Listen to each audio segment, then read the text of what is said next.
Hey, good people, how are we doing today?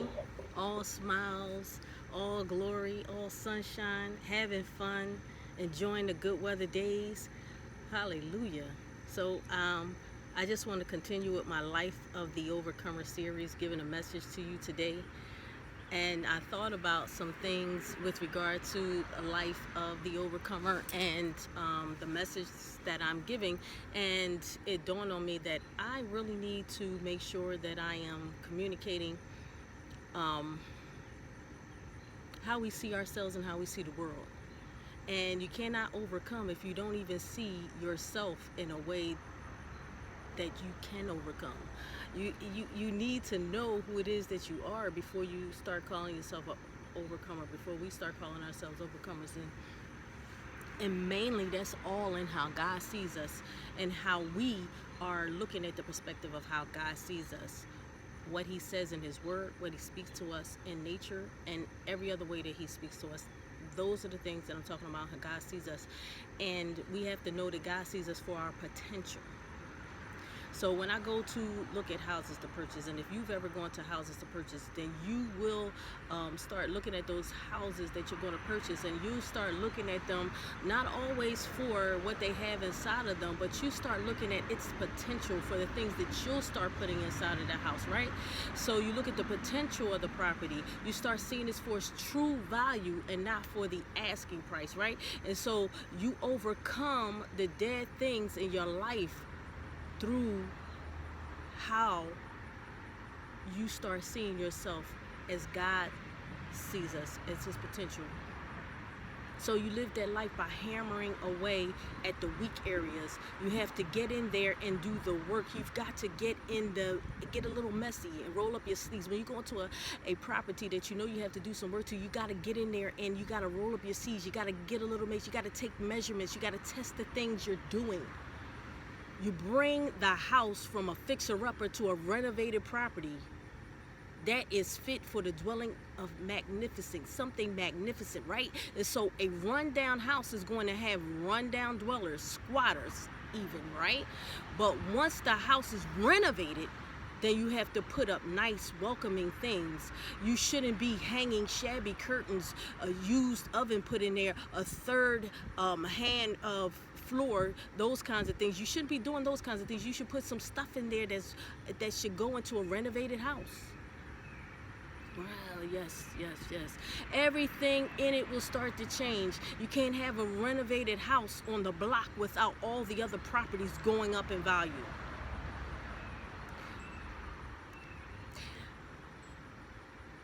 Take that. Your house renovated, every other house around you has to go up in value. Everything around it will start to change, right?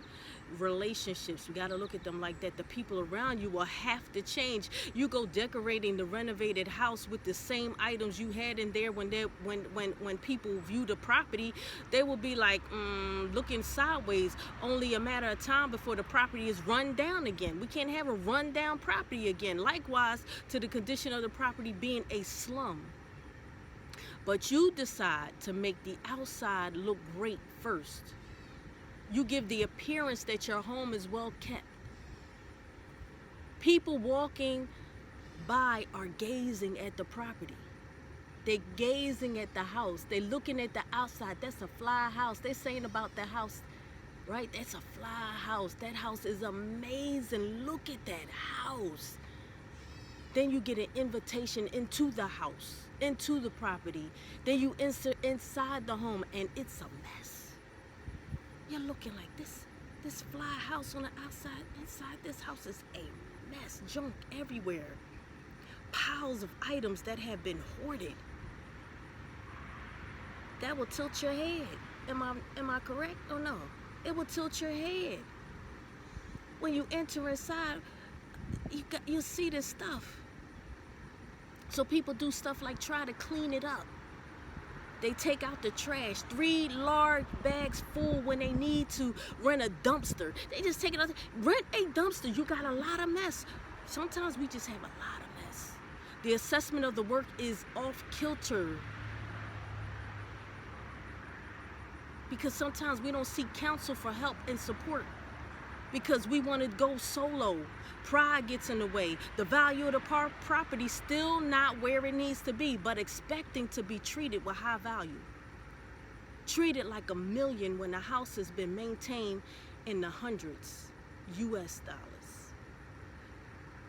Come on, y'all. Come on, y'all.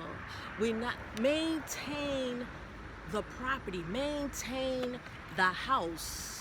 Don't have the house looking all nice on the outside with everybody just gazing at the house, loving the house, seeing the house for its beauty. But inside the house, it is dirty, it is filthy, it is of scum. It has a lot of trash. It has a lot of hoarded, piled up things from the past, trauma of the past, things that he should have discarded a long time ago, things that should have been thrown down and tossed a long time ago. They're just in there, taking up space.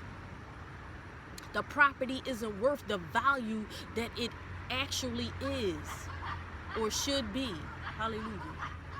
So we want to make sure we maintain the property. We want to make sure that our house, the dwelling, is met and suffice for the indwelling.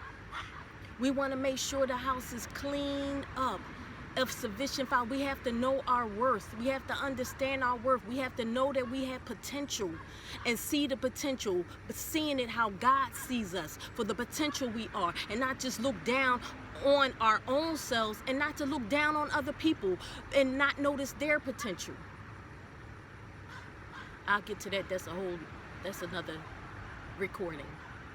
However, taking care of our house first. That's the first priority. Taking care of our dwelling first. That's the first priority. Making sure that our house is a fit use, well maintained, and that we see our value.